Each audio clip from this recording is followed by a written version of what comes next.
Hey everybody, Crock here. We're going to talk about beef barbacoa. Beef barbacoa is basically a Mexican barbecue. But like all barbecues, that's a broad term. It can be made several different ways, several different ingredients, and the same goes for Mexican barbecue as well. Traditionally, beef barbacoa is made with lamb's meat, particularly the lamb's head, and cooked inside a large open pit. You know, you dig a hole and kind of like a luau. I have neither of those, neither a lamb's head or a large open pit. What I do have is about 2 pounds of I have round roast beef and a crock pot. Obviously, the roast is much different than a lamb's head, which I'm totally okay with. I like lamb meat, by the way. I don't want to get that confused, and eventually I'll make it with lamb meat. The crock pot is not as different as a big hole as you would think.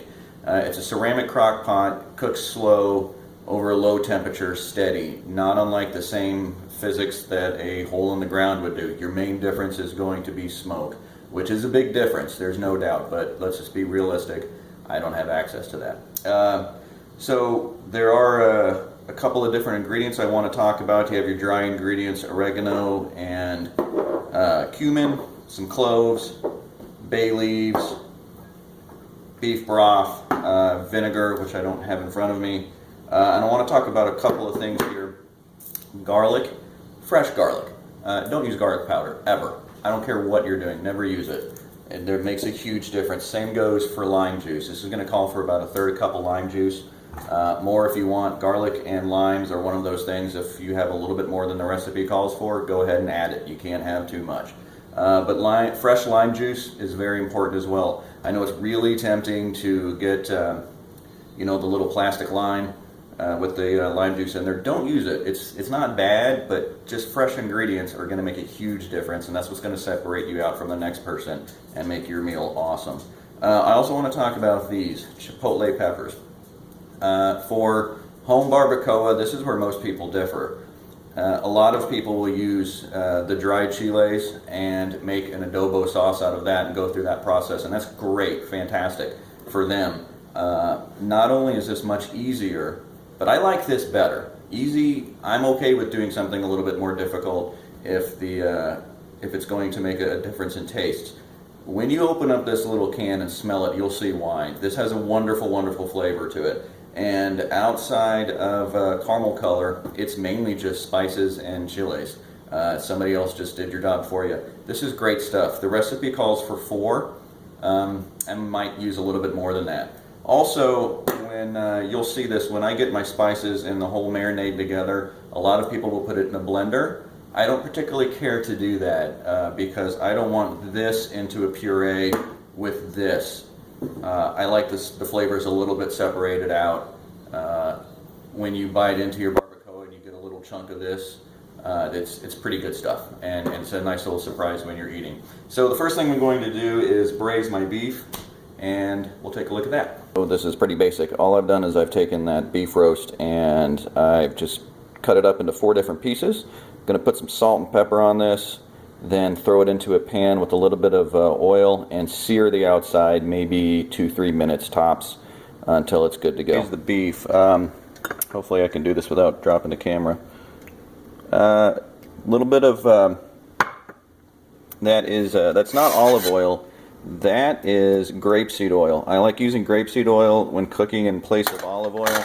It has a much higher smoke point. What smoke point means is that you can get it a little bit hotter and it won't change the flavor. So olive oil is great for flavoring, but not so much for this purpose. This is your beef here. I've just put a little bit of salt and pepper, very liberal. Let's place that in there.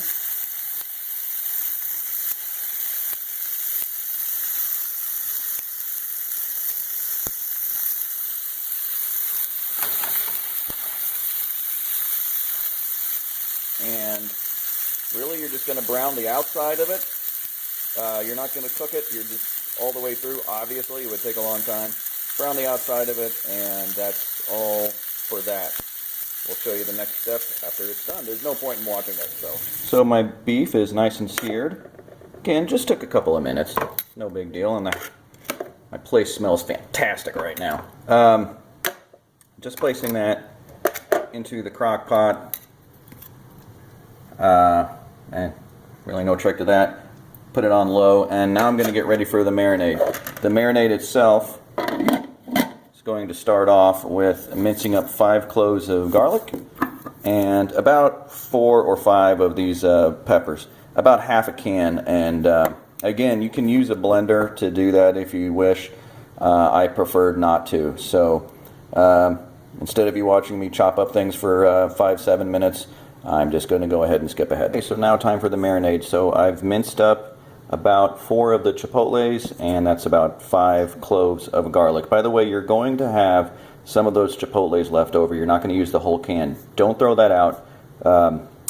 Mince it up a little bit more, throw it into a plastic container, and you can use that for, put it on anything as just like a barbecue sauce, honestly. I've even used it as a sandwich spread, and it's fantastic. It's really good stuff. I suggest it. So the dry rub, or not the rub, just the dry ingredients, it's just 1 tablespoon of cumin, which you should have in your pantry. If you don't, you're missing out. Cumin's great stuff. 3 teaspoons of oregano, 1/4 teaspoon of cloves, and a little salt and pepper to taste. Don't worry about writing those or any of these ingredients down. I'll put it in the description of the video itself, so you just have a list right there. Now I'm going to go with a 1/2 cup of beef broth and a 1/4 cup of lime juice. That's actually a 1/4 cup plus 1 more lime, because you can just never have too much lime. And a 1/4 cup of vinegar. I prefer apple cider vinegar. And you're just going to mix that up a little bit. Trying to do this while holding a camera is tricky.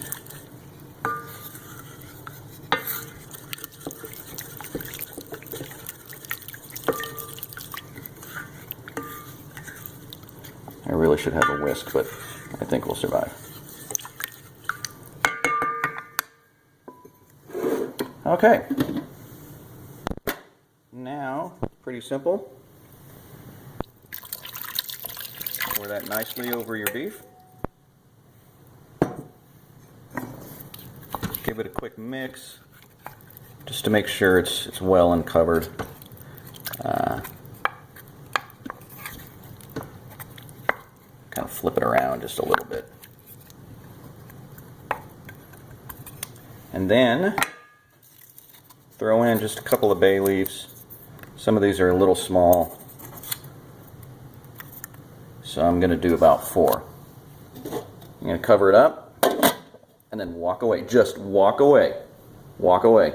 It's going to take about anywhere from 6 to 8 hours, just depending. I'll check it maybe after 3 or 4 just to give it another quick stir. But honestly, it's a slow cooker. Just leave it the heck alone and it'll be fine. Okay, so we've been cooking for about 3 hours or so, and the smell is amazing. What I'm going to do is I'm just going to flip and kind of rearrange the beef just a little bit, but you want to make this quick because you don't want a whole lot of heat to escape. So, boom. That. Doing this one-handed because I'm holding a phone here.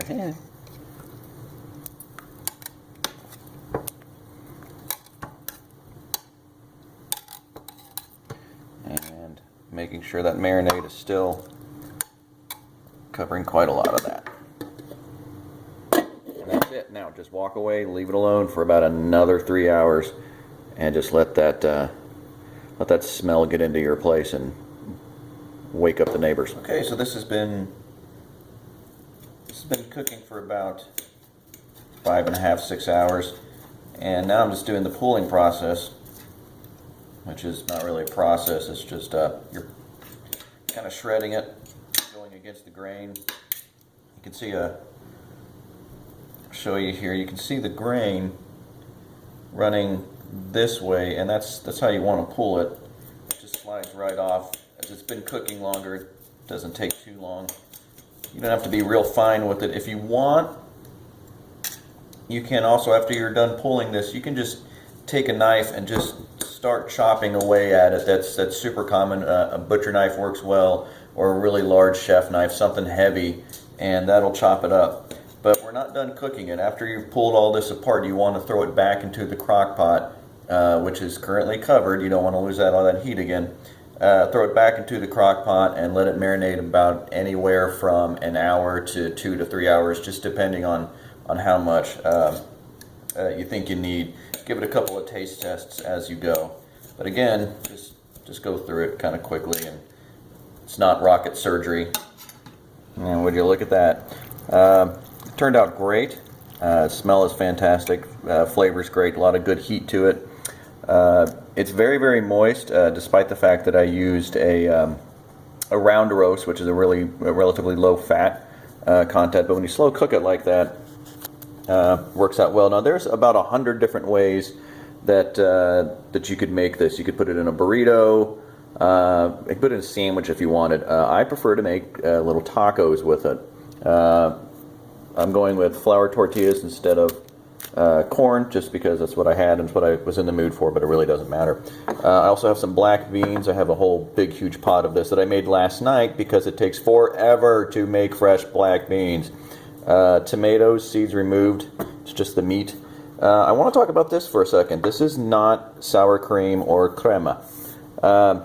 If you've ever had Mexican crema, it's really, really good stuff. It's basically sour cream with a different fat content. The production is similar, but not exactly the same, and it does have some spices. What this is it tastes extraordinarily like that. However, this is actually Greek yogurt with a little bit of cumin and some ancho pepper, both spices, just mixed in there, and it's very, very good. If you've never had plain Greek yogurt, it tastes strikingly like sour cream, which means you don't want to eat it for breakfast because it's terrible, but when you put it on tacos, it's fantastic.